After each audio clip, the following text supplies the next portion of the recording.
Good morning, fellow humanists. My name is Todd Kimball, and it's an honor to be your MC on this mid-April Sunday, the day before Tax Day, the day before Jackie Robinson Day. Very nice to be with you this morning. A reminder that humanism is a rational philosophy, informed by science, inspired by art, and motivated by compassion. It advocates the extension of participatory democracy and the expansion of an open society standing for human rights and social justice. Our reader this morning is doing double duty. She is our president and our reader. Welcome the lovely and talented Ann Henderson. Thank you very much for that wonderful introduction. I'm doing a short reading today. I was going to do a really long one and then decided, nah, I'm going to go with a short one. So anyway, it's from, I think his name is Brian Bristol. I've forgotten it. Anyway, it is America is a Gun.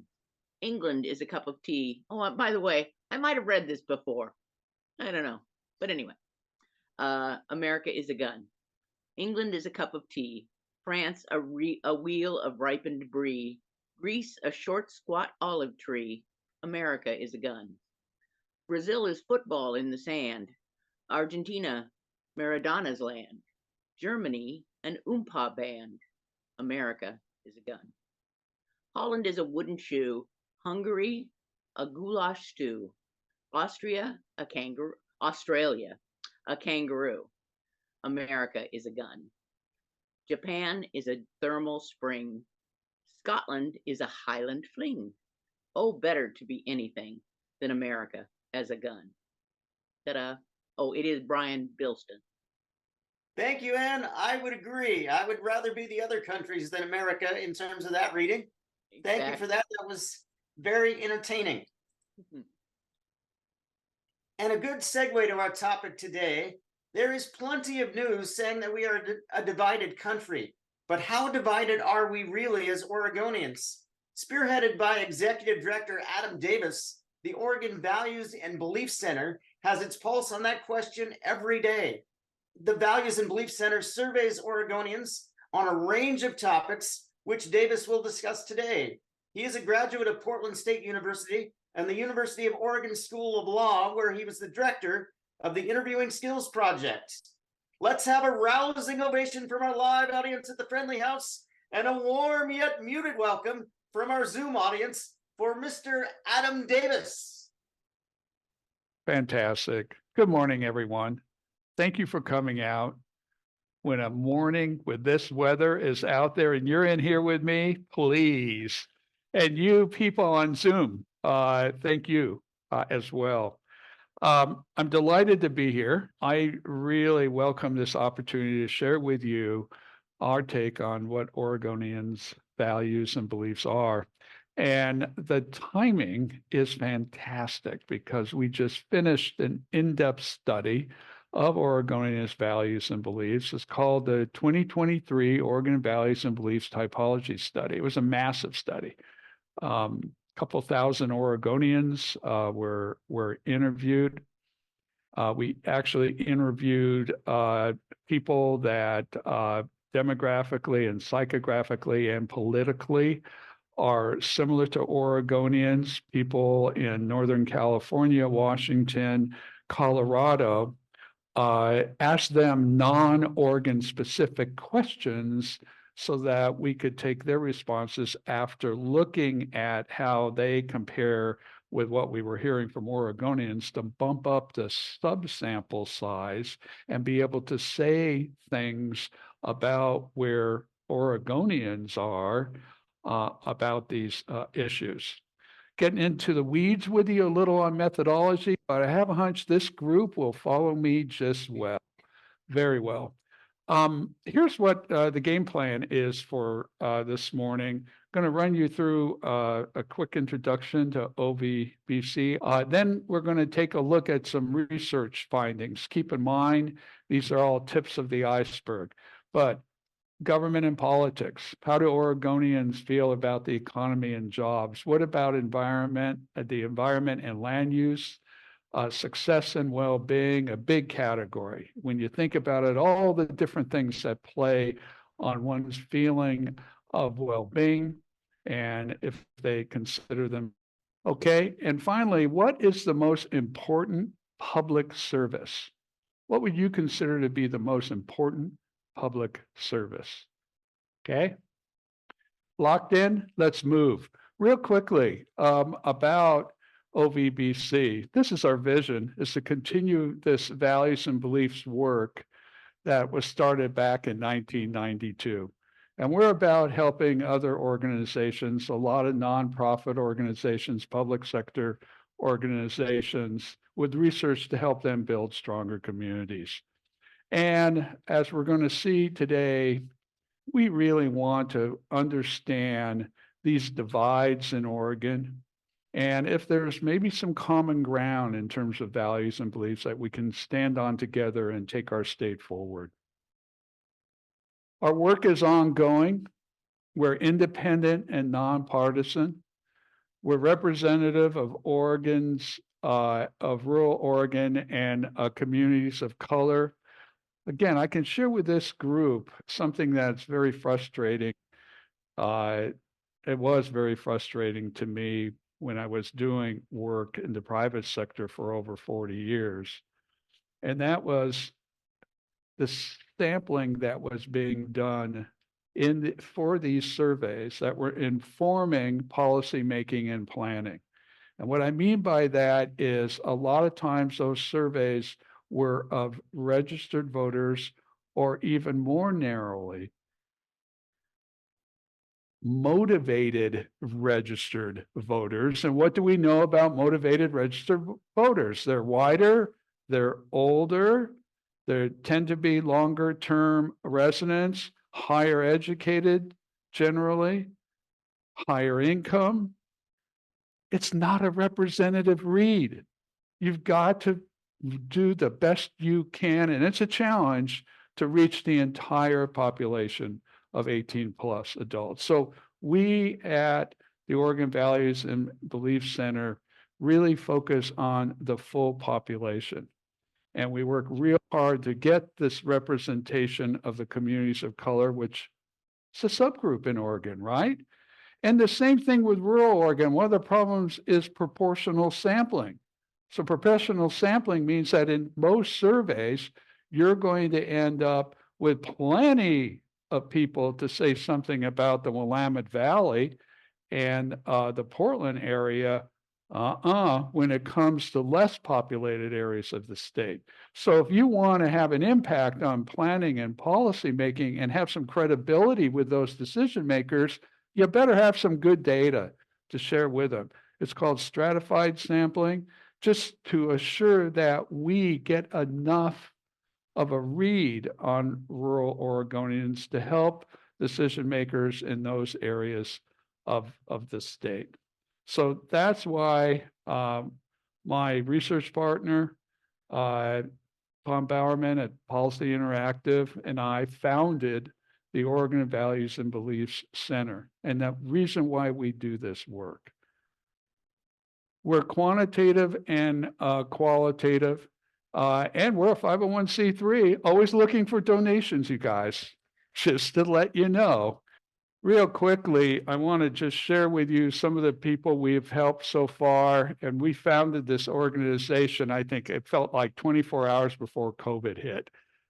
And so it was a real struggle for the first couple of years, but we're beginning to have some win in our sails and helping organizations. For example, the Central Oregon Intergovernmental Council. We did a survey of people in Central Oregon about the quality of life and livability they have there. And one of those questions I asked you, what are the problems that you want to see addressed by your elected officials in this area of Oregon? The work that we're doing right now for Agora Journalism Center, that's an extension of the University of Oregon School of Journalism. I know you all know this. Journalism is in trouble. Man, oh man, local journalism in particular, you have areas of Oregon now without a local newspaper. So that's such an important thing to have if you're talking about building stronger communities, is something locally that can serve as that ability to network and keep people informed. And this is a problem nationwide. We're working with the Agora Journalism Center and EO Media Group to address that. The Oregon State Treasury, we just finished the project for them, and this is important too. We wanted to reach out to a sample of Oregonians and find out what their financial awareness and knowledge was of household finances. Because one of the things the Oregon State Treasury does is education. They have an education program, but they want to track, like classic program evaluation, they want to track how well they're doing. And if they have to adjust things to meet people's issues, what do they need information about? And how is the Oregon State Treasury doing providing them that information? Let's take a look at our first topic now is government and politics. Again, the tip of the iceberg, but I selected a couple of the questions that I think will give you a good, quick feeling for where Oregonians' values and beliefs are relative to government and politics. One is this statement. Let's take it in because I have a lot of charts that look like this. What's Adam doing here? Well, there's statement A. Government is always wasteful and efficient. Picture that at one side of a scale. And then government does a better job than people give it credit for. Imagine that's at the other end of the scale. So people tell you, we ask them to say, well, it may not, these two statements may not be exactly how you feel, but hang in there with us. You got to choose one or the other. And do you choose it strongly or do you only lean in that direction? So government is always wasteful and efficient. Green. 57% of Oregonians feel that government is almost always wasteful and inefficient. B, 43%, more than 4 out of every 10 Oregonians age 18 plus feel that government does a better job than people give it credit for. So are you locked in here with me? Okay, now for Humanists for Greater Portland, I broke out some subgroups for you. Now, some of you will remember back in school, the crosstabs, when you have all the subgroups across the top and you have the total column and you get to see how subgroups vary by their amount of agreement for a particular statement. This shows you that 18 to 19-year-olds, this is green, are more likely than our 65 plus people to say that government is almost always wasteful and inefficient.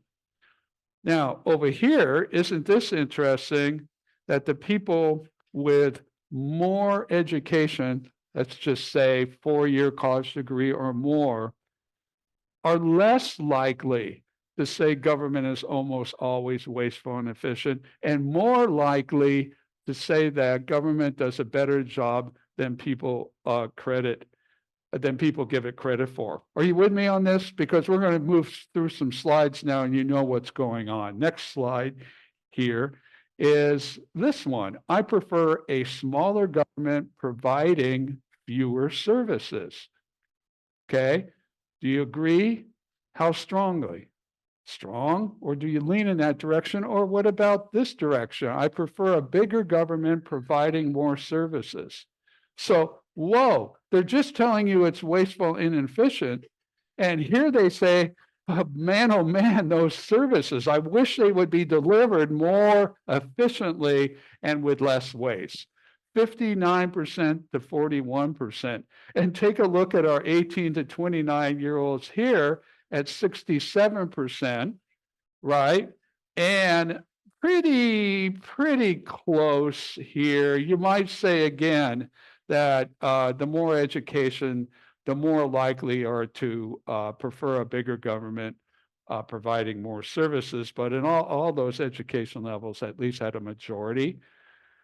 This one is a classic. This was a new question. We asked people about their political parties and how they feel about each of them relative to threatening the nation's well-being. And you're pounded with this stuff every day in the media, aren't you?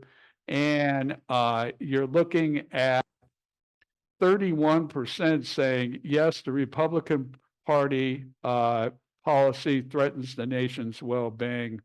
Another 33% saying both parties threaten the nation's well-being. And then 19% saying the Democratic Party threatens the nation's well-being. And we have 17% who said, no, I won't go that far about either party, right? We wanted to give people that option. But even with that option, look at what you're seeing here, that they do not enjoy a great image right now. Talking about divide, let's see where Oregonians are. Do you think Oregon is a socially and politically divided state? That is a yes, a strong yes. How worried are you about this division? This is the figure, 82% total worried. Very worried at 35, 47% somewhat worried. And it's the last one that has me concerned as an Oregonian. If yes, do you think we can come together and bridge this divide? A little over a third say, yeah, we can do it. We can come together. But look at the 27% who say no, and an additional 37% that'll take the fifth on you. And they'll just say, I don't know. I just don't know. Well, you've just found out how they feel about the political parties and about waste and inefficiency in government. Oh, it's tough. I mean, that's a message right there for me as a pollster who's been monitoring this for a long, long time, that, whoa, there's a perception of a divide, a strong divide that's going to be tough to overcome. And the Oregon Values and Belief Center is about doing something about that. We'll come to that shortly. I'm such a believer in open-ended questions, you guys, because numbers are numbers, but asking an open-ended question and hearing back from people in their own words, using their own words, that's how you learn about the semantics and imagery that's associated with an issue. And it's invaluable for a communicator to have, right? If you want to connect with people. So we asked two questions, thinking about the future 50 years from now, briefly stated in 20 words or less, what is your biggest hope for Oregon? And then we have, what is your biggest fear for Oregon, thinking ahead 50 years, again, in 20 words or less? Well, I want to tell you that we got thousands of responses, and you have to comb through them. You'll remember this. Develop coding categories, code each response to a coding category so you can analyze them quantitatively. But we went through these thousands of responses to find ones that relate to government and politics. And very briefly, I want to share with you a few. More social policies in place to assist and protect the vulnerable among us. The vulnerable among us. Interesting phrasing, isn't it? The vulnerable, Deschutes County. Let's go to Jackson County. To consider equity in all processes that determine outcomes in law, economy, civil rights, healthcare, and the environment. And finally, a Grant County, conservative leadership, lower taxes, less restrictive agency regulations, stricter drug regulation, incarceration of dangerous criminals. Grant County. To give you a feel for government and politics in people's words. Fear. Let's go to the metropolitan area here, Washington County. We don't allow state agencies time to develop the support network they're required, the support network required for an increasingly rehabilitative society. We become jaded with the notion and abruptly reverse course. Interesting comment, isn't it? And I'll just shoot down to Grant County again. Continued liberal woke politics, more regulation of personal lives and decisions, higher taxes, more expensive social programs, government taking away freedoms and taking control of citizens' lives. And another Washington County, inefficient social safety net for vulnerable populations. Well, what's a survey without some questions about the economy and jobs? And we had a section where we asked Oregonians about their values and beliefs related to the economy and jobs. And here we have another statement. If we can move the discussion box down just a little, maybe, think that's possible. Statement A, government regulations of business is necessary to protect the public interest. Take it in. Government regulations of business is necessary to protect the public interest. Statement B, government regulation of business usually does more harm than good. 6 out of 10, 59% of Oregonians say government regulations of business is necessary to protect the public interest. And you have 54% of 18 to 29-year-olds, older Oregonians, 55 plus, more likely to say government regulations of business is necessary to protect the public interest. Education, take a look at this. College degree at 74%, more likely to say government regulations of business is necessary to protect the public interest, compared to government regulations of business usually does more harm than good. Immigrants today, and you hear about this being the issue in 2024. Well, let's just check in with Oregonians where they are on this. And we have immigrants today strengthen our country because of their hard work and talent versus, nope, they're a burden. They take our jobs, our housing, and our health care. So look at our 18 to 29% saying 75%. Immigrants today strengthen our country because of their hard work and talents. And look at our 4-year degree or more folks, it's 78%. The economic in this country unfairly favors powerful interests versus the economic system in this country is generally fair to most Americans. This is a wow. I agree with you. This is a wow. And the income inequity, inequality is just a smoldering fire that it's going to erupt here. It is just awesome to see this. Look at the ages. They range from 78 to 84. There's no subgroup outlying at all. When you see figures like 80 plus, even 70s, you see a lot of that extend across subgroups. And look at by education, very similar. This is an issue that touches everyone. They have strong feelings about it too. Thinking only about land use planning. Okay, we got to take this one slow. Which is your preferred choice for addressing housing costs in Oregon? So this is a biggie. You've all been reading about the governor and the legislature wanting to open up more land to industrial development, right? You've been reading that.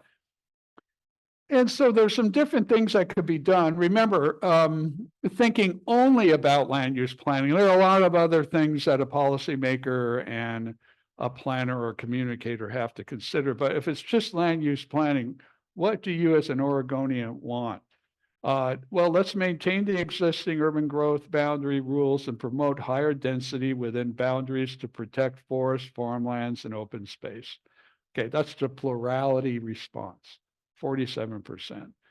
The rest of Oregonians are divided between relaxed land use planning regulations and urban growth boundaries to open farmland, forest land, and open space for housing development. And then 21% strengthen protections for resource lands, water, and air quality, even if it increases the price of developable land and housing costs. 21%. So figure very similar feelings here at possibly the polarity around this issue. And then again, in the middle here, maintain existing urban growth boundary rules and promote higher density within boundaries to protect forest, farmlands, and open space. Does a particular Senate bill come to mind for any of you? Does a particular agency working in the metropolitan area come to mind? That's pretty much it. That's Senate Bill 100, isn't it? And a little bit of what Metro's mission is as well. Any of you members of 1,000 Friends of Oregon? No? Okay. They're a group that really spends a lot of time with this issue. A little bit of a feeling, there's not much variation by age. And I would argue maybe a little bit more that are people that want to maintain urban growth boundary rules, maybe a little stronger with higher education. And again, just a couple quick quotes. The rural areas can maintain the ability to support small business and farmers with minimal government permits and oversight. That's from Jackson County. Let's do a Multnomah. My hope for Oregon is that the state can invest in local businesses and economic growth to serve people in the state. As far as a fear, Marion County, we haven't been to Marion yet, being overpopulated, overpolluted, and too expensive for the average person when it comes to economy and jobs. That's my greatest fear. People continue to rob and steal from businesses and others, which causes closures of some business from Clackamas County, and loss of agriculture and logging, increases in fuel and grocery costs from Josephine County. Okay, hang in there. This is usually where the eyes start glazing over. I'm pounding you with a lot of numbers, and but I'll be happy to make this slide presentation available to you guys, so you can read the rest of the quotes, and it will be posted, and a bunch of supplemental documents will be posted on our website. We're going to look at environmental laws and regulations just a little bit. Statement A, stricter environmental laws and regulations cost too many jobs and hurt the economy, versus, let's move the box if we can. There we go. Stronger environmental laws and regulations are worth the cost. They're worth the cost. Almost 2 to 1. I mean, 63 to 37, pretty good on age, 59 to 68. Look at this higher education at 74%, but it's a majority opinion about stronger environmental laws and regulations are worth the cost. But clearly with higher education, there is a stronger sentiment associated with statement B. Now getting a little bit more specific, climate change requires us to change our way of life, drive less, and live more simply, versus if climate change becomes a problem, we could just deal with it later. And look at that, 76%. 3/4 of Oregonians say climate change requires us to change our way of life, drive less, and live more comfortably. Good agreement, quite frankly, by age and by education level. So that's our challenge. We may say that, we may feel that, but are we doing it? And this is one of those great research questions. I can see some smiles on people's faces here because that's that classic attitude versus behavior thing. But clearly, there's indication out there that some adjustments are being made. Part of it is being driven by the economy, but something for us to keep in mind. And then there's this economic growth versus environmental protection.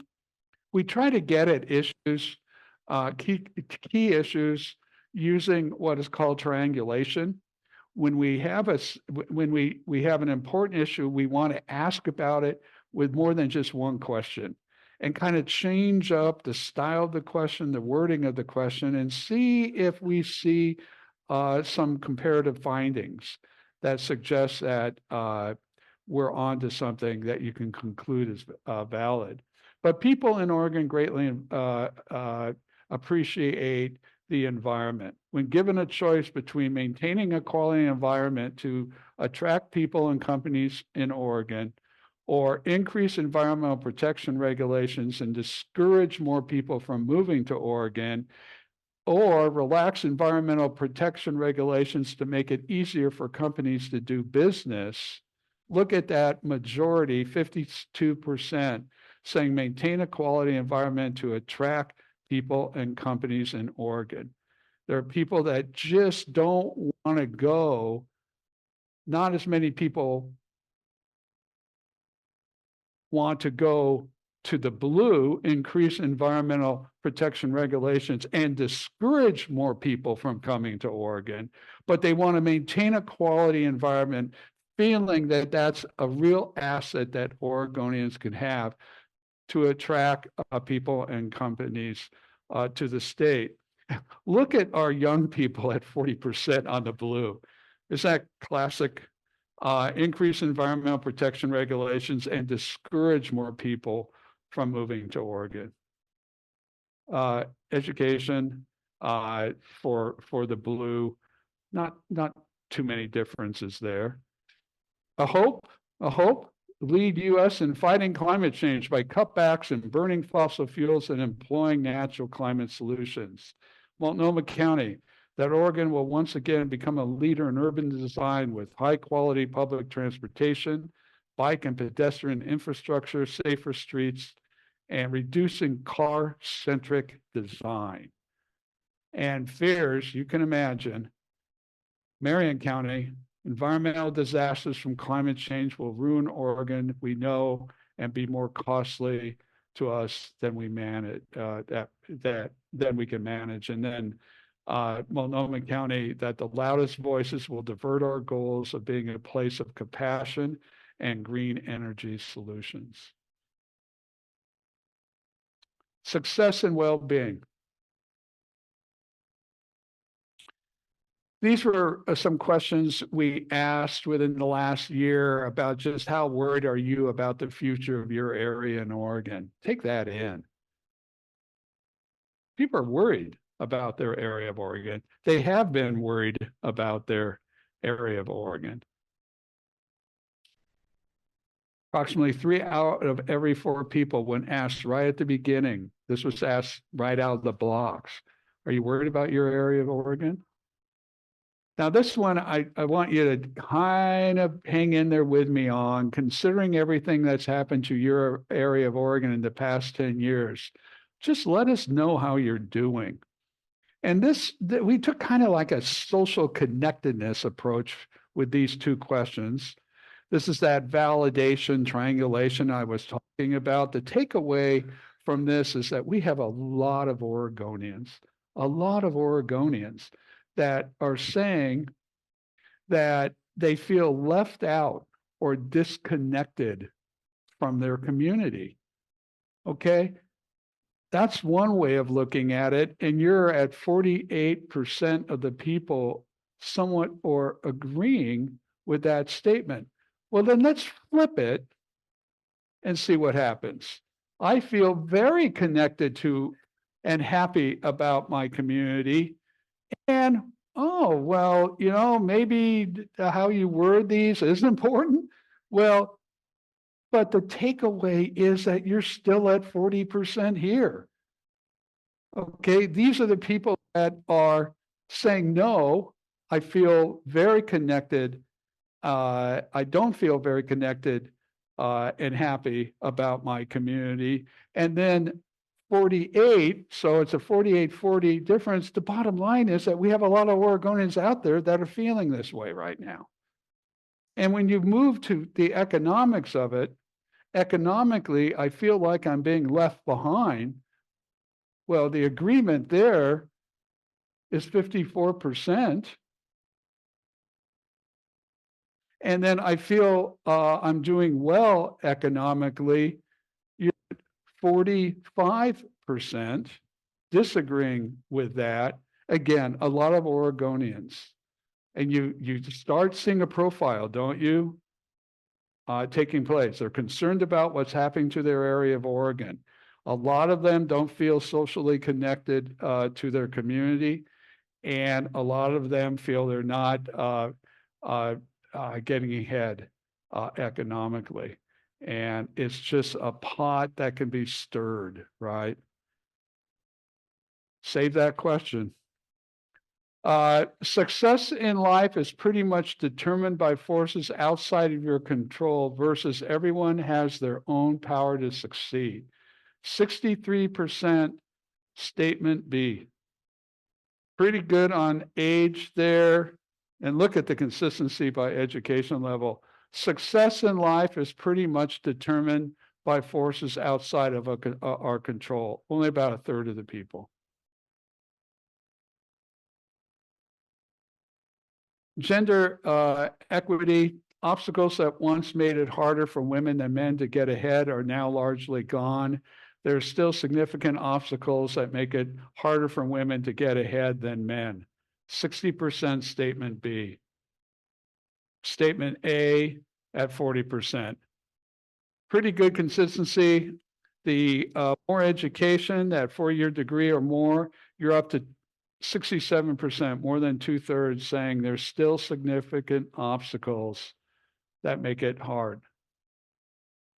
And then I'm going to move on here to another issue that impacts our success and well-being, and that's social media. It's everywhere, right?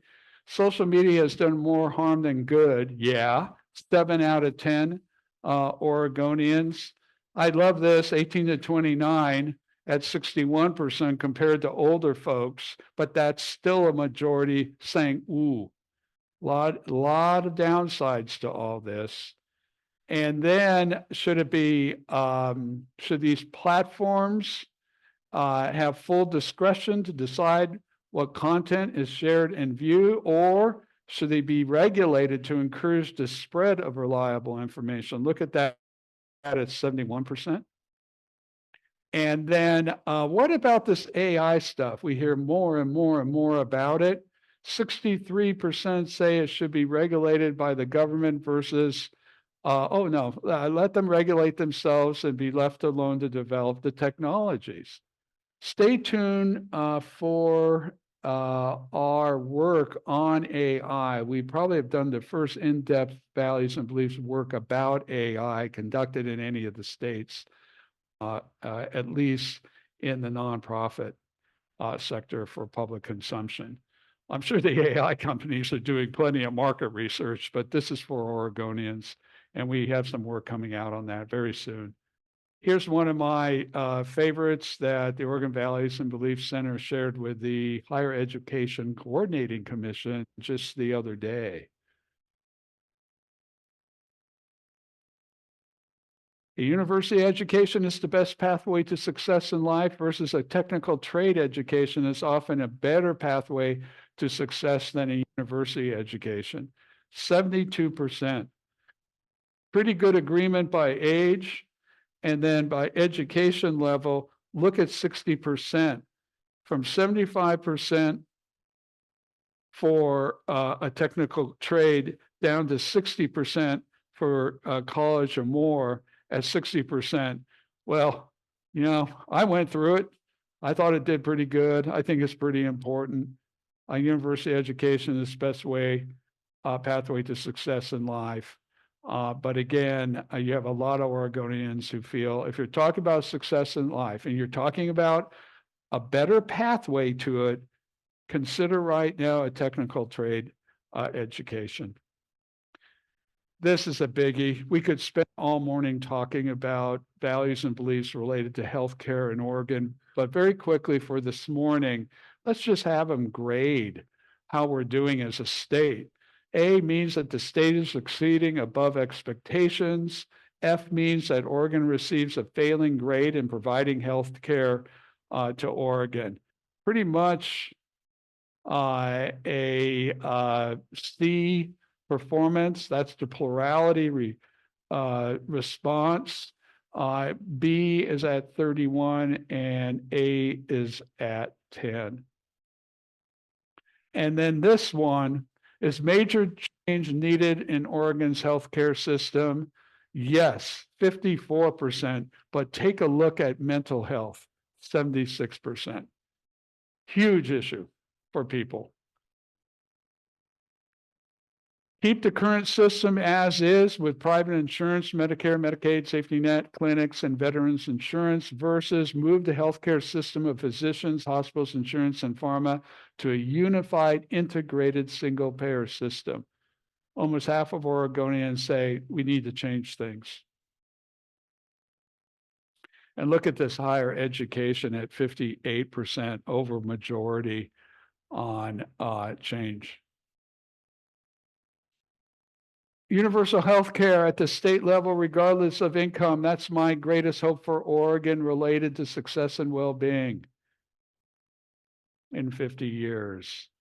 Building truly affordable housing and providing assistance to low income to get and stay into those. Solving the synthetic fentanyl and other serious drug addictions and funding regulated crime response. Fears. Mental health will not be taken care of and people will continue to suffer with no help. In Josephine County, loss of agriculture and logging, increases in fuel and grocery costs. So we hear all the time about how non-religious Oregon is, right? And again, there are a lot of people that tell us that religion and faith is an important part of their life. But this one had 8 out of 10 Oregonians saying government should not favor any one religion or faith versus our government should reflect and favor Christian faith and values. But I want to point out that's 22%. Okay. I mean, you're approaching a quarter of Oregonians saying that our government should reflect and favor Christian faith and values. You have 37% and 13% of Oregonians telling you that they consider themselves moderately or very religious. Plurality of responses, 45%. I don't consider myself religious. I'm not religious. But again, is religion important to your daily life? No, 53%. Yes, 40%. And then how often do you attend religious services? Never at 45, which is interesting, right? So you got a little validation there. But seldom at 29% and monthly plus at 20%, which is a very similar figure to what we just saw in the previous slide. I love some of these. My greatest hope is that people will open to the Bible and turn to Jesus as the way, truth, and life. That we fight again white Christian nationalism. That Oregon will turn to Jesus. And finally, I hope all religions are made illegal since they are the source of all. Come on, lift up that dialogue box. We got to see what that last couple of words are. Are you're gonna hide that on us? Okay, evidently. Okay, greatest fear that we'll live in an authoritarian white supremacist Christian nation. Church and state will no longer be separate. Environmental devastation, political, racial, religious divisions, undereducated populace, and that the state and country will become dominated by Islam-believing people. Yeah. Okay, so drum roll. Take a deep breath. big part of our study was the typology. Remember, the name of the study is the 2023 Oregon Values and Beliefs Typology Study. So let's learn a little about what we mean by typology. So we've talked about the divides, and you often hear them referred to as the urban-rural divide in Oregon. The Republicans versus Democrats, and I might also add there the blue versus the red, right? The liberals versus the conservatives, and Portland versus the rest of the state. So what we wanted to do was this work, and we did it, of course, in a scientifically conducted way. It involved 2,610 respondents that, using different techniques, we had represent a cross-section of Oregonians. And then here's a key bullet: 21 pairs of ideologically defining statements. And you saw some of them earlier. You know, those statements A, statements B. Do you strongly agree, moderately agree? Or do you go with the other one that is presented? Each pair had a liberal-leaning blue and a conservative-leaning red statement, and respondents indicated again their preference and how strong that preference was. And based on all that, we put it in a pot, we stirred it all around, and we came up with 8 groups of Oregonians. 8 groups of Oregonians. Each of those groups share similar values and beliefs about the issues covered by those 21 ideologically defining statements. We could tell you what they look like demographically. Are there differences about how they're distributed across the state? Are these people more likely to come from the valley and the metropolitan area, more likely elsewhere? We'll have a document that'll describe each one of these demographically, attitudinally. But we have a cluster at one end, which we have, and naming these were so fun, you guys. I can't tell you. I mean, it's just like being a nerd. You just get down there and you look at patterns and say, yeah, that's similar. And we had a similar study that was done in 2018. And so we had a little different combinations. Some of the names we decided to carry over because we saw it. Oh, there's that group again. But others we said, nah, this is the better name. So party-aligned progressives, dispassionate liberals, alienated young, green rural independents, diverse and devout, engaged traditional conservatives, free market libertarians, and modern conservative loyalists. Okay, there are subtle difference. Every word there on all these, there's something going on in the numbers, right? And then I'm going to go through this very slowly. The results show that party-aligned progressives and modern conservative loyalists, again, let's go back. So you got the blue at one end, you've got the red at the other, the cluster 1, cluster 8, the party-aligned progressives and the modern conservative loyalists each represent 23% and 9% respectively of the sample, with the other 6 archetypes or neighborhoods populating the remaining 68%. Take that in. That's the key, right?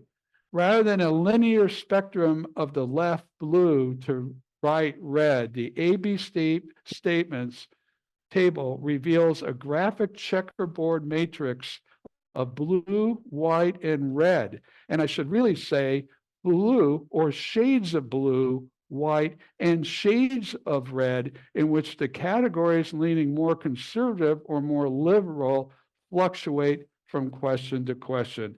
And My folks, I don't think they can see this, but all of you can. This is the matrix. We call this the monster table. Okay. And this is the table that shows, it's just not a big divide here between all red and all blue and all red. What this shows you is that there's some common ground that we can stand on together to take the state forward. All right. And I think you saw in some of those numbers what those issues are. Right? I mean, we'll get to that here in a moment. Coming your way, and I'll be sure to let all of you know this, will be our cluster analysis overview, our cluster profiles, which I described. And what is this common ground of strong agreement, moderate agreement, or what we call the neutral or contested territory that we can stand on together? So that concludes my remarks, but I wanted to just go back to those three questions that I asked you earlier and just share with you what we hear from Oregonians that is important to them. My first question of all of you was, what do you value about living in the state of Oregon, correct? Well, let me hear someone chirp up something that you value about living in Oregon. Environment, the forest, what else? Progressive attitude. I love it. I feel, were you guys participants in this survey? No, what I can tell you, here's what we hear from Oregonians. They greatly value the natural beauty. They greatly value the environmental quality of our state. They really value the sense of community that they have in this state. And it's not just in a small town in rural Oregon, but in a neighborhood like here, right outside this door. Here's one that some folks miss, and that is outdoor recreation opportunities. And what's key to Oregonians about that are two things. One, the proximity, how close things are compared to other urban areas, right? And the variety of outdoor recreation opportunities. And it's the first group I've had in a long time where number 5 usually is climate.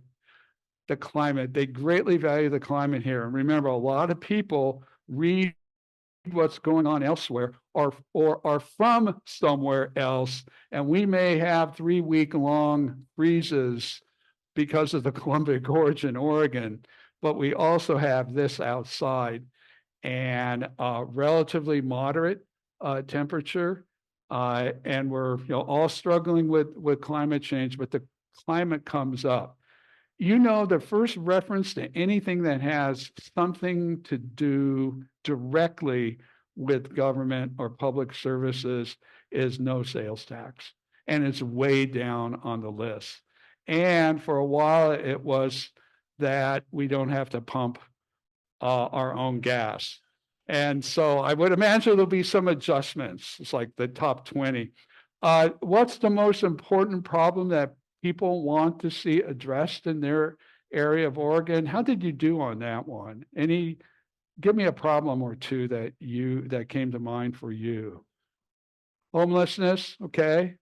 Number 1, right up there is homelessness across the state of Oregon. Very closely related is affordable housing. Very closely related is affordable housing. And you take a look at a cluster of things that follow that, like mental health, the drug epidemic, police services, all that. Often those things are within the box of homelessness. And it is an issue that has really taken its place firmly over the last 5 to 6 years in Oregon, and it's in every corner of Oregon. And finally, the issue is what's the most important public service? Transportation? Any others? Healthcare? What was it? Police. Police emergency services. That, you guys, we got to remember that. Those three questions are key to keep in mind, because I would argue that they're the building blocks for more effective communications with Oregonians, is to understand what they value about living in this state, to understand what they want to see addressed by their elected officials in their area of the state, the problems that they want to see addressed, and what are the most important public services. Beyond the police, beyond the fire, beyond the emergency, someone was saying about protecting the environment and the natural resources. Huge here in Oregon. You wouldn't see that in many other states.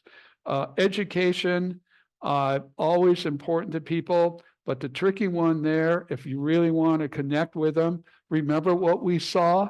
Be careful about just throwing out the word education.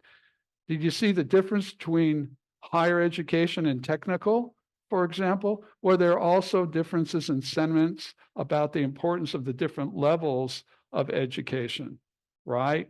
Pre-K, K through 3, middle school years, high school years, and then college, post-college, all those kinds of things. So this is the reason the Values and Belief Center exists, is to kind of like be a voice for all Oregonians, and not just let the private sector do this stuff and bottle it for marketing purposes, but to get the sentiments of Oregonians out there so that we can do better moving forward as a state. So with that, man, oh man, right on the money here. Any questions or comments? Well, first of all, thank you, Adam, for an outstanding presentation. Very informative, very well presented. The Values and Belief Center is a very important resource and voice in our state. So thank you very much for your presentation this morning. But I'll ask the first question, Adam. I understood, or feel like I understood, the 8 clusters and kind of what they meant, with the exception of one. What did diverse and devout mean? Can you describe that category a little more?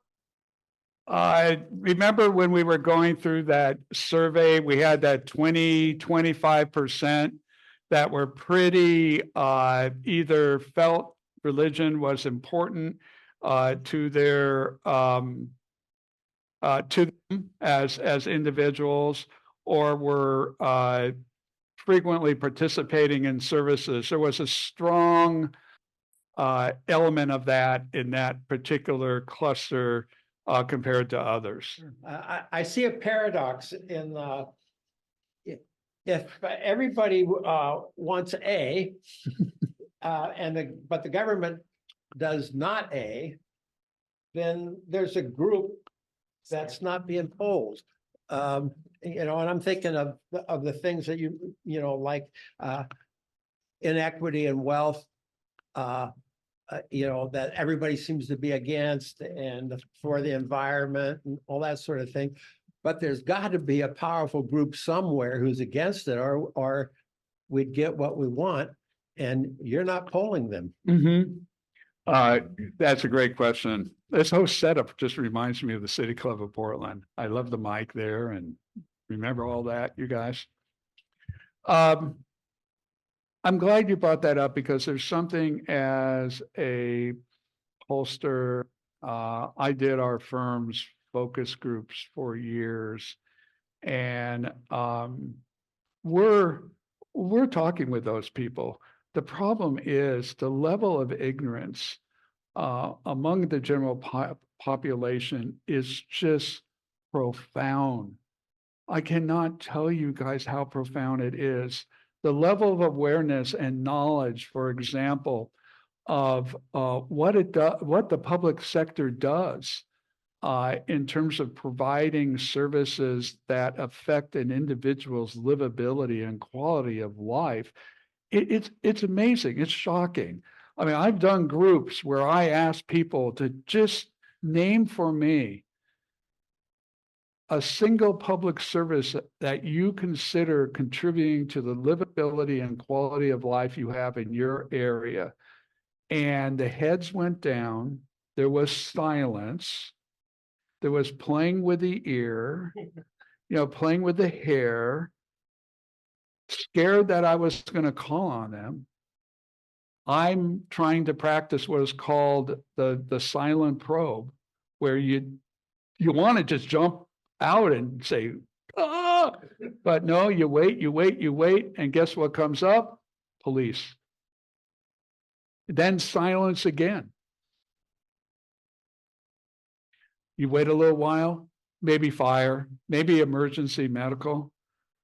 But my point here is that people have very little understanding of what it is that the public sector does. They have next to no understanding of public finance. We've asked questions of people where, would you name a single source of revenue for the state of Oregon that helps it provide your public services? And I'm met with the same response. And I would have taken anything. I would have taken sales tax, right? I would have taken whatever. But again, it's profound.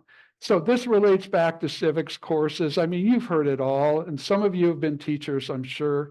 And we're in a sorry state when it comes to just basic awareness and knowledge. And it takes a question where you ask them about income inequality and you present it as the issue. They have the sense, they can see it, but it doesn't mean that it will equate into action of any kind. And that's the biggest thing. Just watch voter turnout. It's key, and who the people are that are going to be voting. I have no doubt that if everyone were to vote,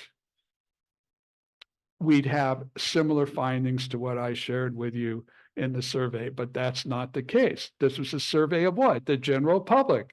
I've had elected officials tell me straight to my face, all of you, I don't give a shit about what the general public has to say. The only people that matter to me are my voters, not voters, my voters.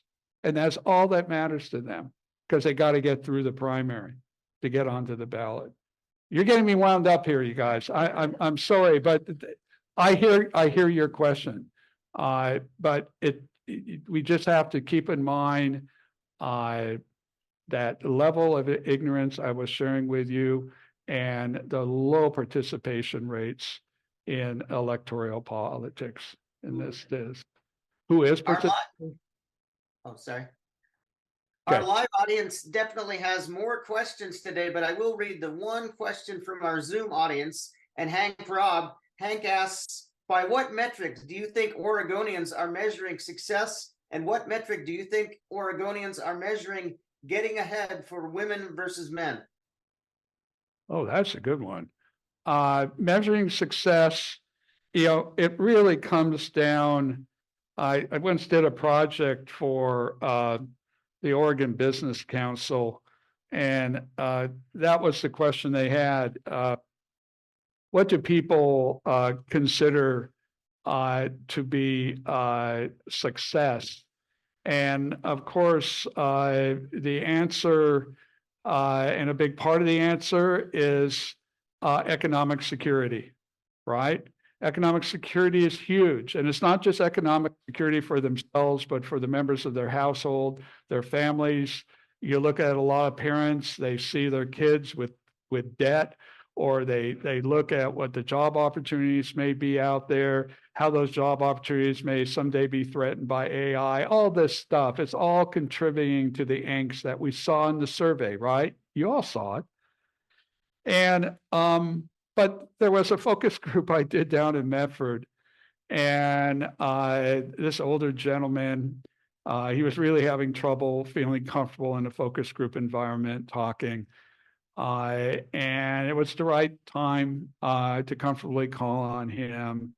And he was silent for a moment, and then he looked up at me and he goes, Adam, what is quality of life and livability and success for me is just that when I hear the rattle of a garbage can going over in the alley behind my home, that it's knowing it's a cat rather than a burglar.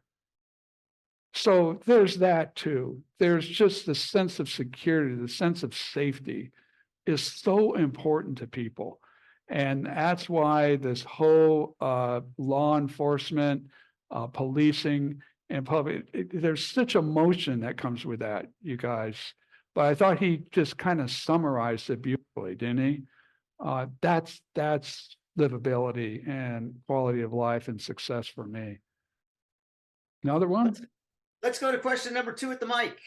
Hi, I'm Preston. There seems to be a disconnect between what services government, what people would like to have delivered, Yeah. and the services and or the quality of the services delivered by the government. Can we survey that information? Can we make a figure? Yeah, there's something else too. I've always scratched my head about how pollsters ask about this. And we can ask them about the importance of different public services and how they feel about that versus how they think those services are being performed. Different issue. You're absolutely right. And we saw that when it comes to waste and inefficiency, regardless of the service, we'll have a majority of people saying we could do it better. There's too much waste and inefficiency in the provision of that service, even though I value that service, which we saw in the findings as well. Remember that? Right? Here's another one, another angle you got to keep in mind. Going back to the ignorance issue is you better find out which level of government they think is providing that service. And I've often, someone mentioned transportation. I think you did. It's a good one. But ask people about transportation. It's kind of like in the middle of importance compared to other public services like education, for example, and health and healthcare related service, social safety net for vulnerable children and vulnerable seniors. They're kind of up higher.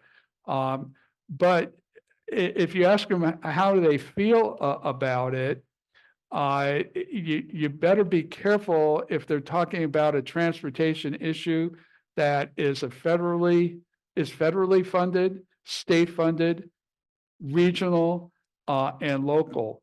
And for us to help our folks, these decision makers, do better work, we don't only need to ask about the importance of these services and how well you think they're being done, but who do you think is providing that service? And without those 3 pieces of information, you as a decision maker are not being well served, and you need that information.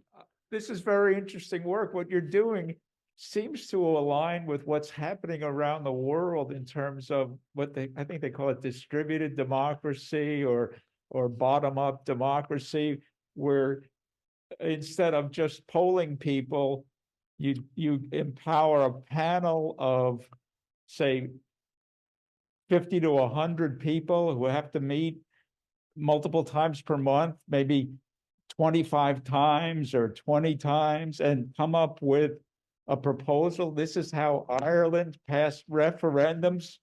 You can imagine Ireland passed referendums, what the controversy would have been with same-sex marriage and abortion. Your middle ground makes me think this is possible here. Mm-hmm. But then you say profound ignorance, and I think, well, maybe not. So don't get both. is anything like this likely to happen in Oregon? There is, I would refer all of you to Healthy Democracy, Oregon Healthy Democracy. They're the ones who do the initiative review process. Have you heard of that one? Where Yeah, they they have 24-person panels bingo, who look at bingo. all the ballot measures and come up with recommendations. Right, and they're very rigorous in how they do it. They really make a commitment to make sure that that panel of people is truly representative of a particular geographic area that measure is about. Statewide, they would have people on a proportional basis from across the state there. They hold them captive for a couple of days. They pay their lodging. They do provide some education. They have an opportunity to discuss and go back and forth. A little bit like a technique we use here, or that has been used in public opinion research called the Delphi technique, where you go through discussions and you try to work your way to consensus by trying to understand opposing viewpoints. The most surprising thing in the Irish example is they let politicians into the panel discussions, and guess what? They learned something. Exactly. It's great. We Oregon Values and the Oregon Values and Belief Center, a big part of what we do is we have a panel of participants. So we have people that represent the different subgroups of Oregonians that are out there. And those people are given an opportunity to participate in surveys, participate in focus groups. Our job is always to make sure that whoever is in one of these projects is coming from a group that's representative of all Oregonians, or representative of a particular area that you're doing the work in. Yes, I had two very short questions. One was, other than with the question on homelessness, have you seen any major shifts in the answers to the types of questions you have from when you started doing this in 1992? Mm-hmm. And the second question was, I was struck by the question about higher education, or about college education, Yeah. and how the majority of people now feel that it is not the best way to. Does that bear any relationship to reality? I mean, if one looks at overall income, and I would imagine that still 4-year degree people have a higher income in general than technical degrees, but I don't actually know that. That's a bias of mine. So I was just curious with both of those. No, that's absolutely. I started doing public opinion research back in 1977. Whoa. And I've seen things change over the years, for sure, specifically about this homelessness issue. First of all, it's a huge concern. It wasn't a huge concern for decades while I was doing work. I'd never see reference to homelessness, and now it's like in a tier all by itself, and it's firmly holding there. Now, there has been a change relative to homelessness, and this is, I think, encouraging that people are understanding what a thorny issue it is, what a complex issue it is, how many different things contribute to homelessness, like mental health, like drug addiction, like job opportunities, affordable housing, all these things. They're seeing that. It was much more even 2-3 years ago, was do something about it. Just do something about it. I don't want to see them. Get them out of my way. But now there's this, oh my God, this is a big issue that requires work done in a number of different areas if we're going to really make a dent on this. And therefore, you see that in some of the elections, like when when our area stepped up on on the housing. Remember that last time around, guys? So yes, another real big one is forest management. I've seen a change of attitude about forest management, much more coming to the middle ground rather than really being polarized on lock the forest up and throw away the key versus mow them all down, they'll grow back. It's much more wanting a balance between economic, social, and environmental values that compromise, that common ground that we're referring to. Those are a couple of examples there. Healthcare too. There's been a bit of a change there. Did you see the acceptance for change on that front? And there's been a lot in the news about big pharma, about medical device companies, the gouging, the profiteering that's taking place. That's affecting people's attitudes as well. And unfortunately, though, we're talking about a lot of those folks that have a local paper to follow or choose to stay informed rather than be distracted by everything else. So you can understand that government official I shared with you about is I really don't care what the general public feels. I just care about what motivated voters care about. But in the long run, that's just going to come back and unfortunately bite us in the ass if it's not already doing so. Our next question comes from a key member of our audio-visual team, Mr. Mike Bruchet at the mic. Thank you. That's a build-up. No, I have to follow it. Well, anyway, what impact do you think there's been on these surveys from counties that have been wanting to secede from Oregon and go into Idaho? And if you don't want to be an Oregonian anymore, how does this affect the answers that are given on these surveys? Well, I want to assure you that we had that sentiment, those values and beliefs reflected in this sample. Okay. You would see when I get them to you in the profiles where those people are more likely to be in those eight clusters. Keep in mind that it is not a majority sentiment when you consider all Oregonians. And there are people even in that group that want that movement to be more of just wake up and listen to us, rest of Oregon. We are concerned about some things going on in our area of the state. And, if any of you have studied some of this stuff, those concerns are similar to concerns that people in the Valley and in the Portland metropolitan area have. It's been, it was a real hot issue, I would say 1.5 to 2 years ago. We had counties across the state voting for that. But there's another issue. Do you know what participation is in some of those local elections in terms of percentage of the people showing up and voting in that? Next to nothing, single digits.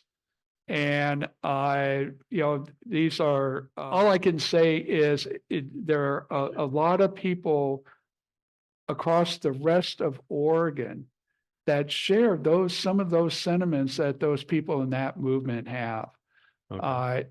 And you should probably get some experts up here to talk about what it would really mean to them economically if something like that were to happen. And there's a lot of misinformation around that. I think there's also a lot of smackdown mentality in our media and our social media. They loved it, didn't they? I mean, how many special stories? They sent news teams from all these national outfits to interview these people with Greater Idaho, is what they were calling it. I guess the ratings and the clicks. The ratings and the clicks. Yep. I had a different question related to my own ignorance, but something you said about homelessness struck me. Oh, sorry, struck me as fascinating. And that is, would you consider mental health issues and drugs a result of homelessness rather than a cause or a contributor? I think that's a great question. And I think it goes both ways. It really does. Clearly, there are people, we have a safety net that in many ways has failed, from closing down hospitals to cutting back on mental health programs.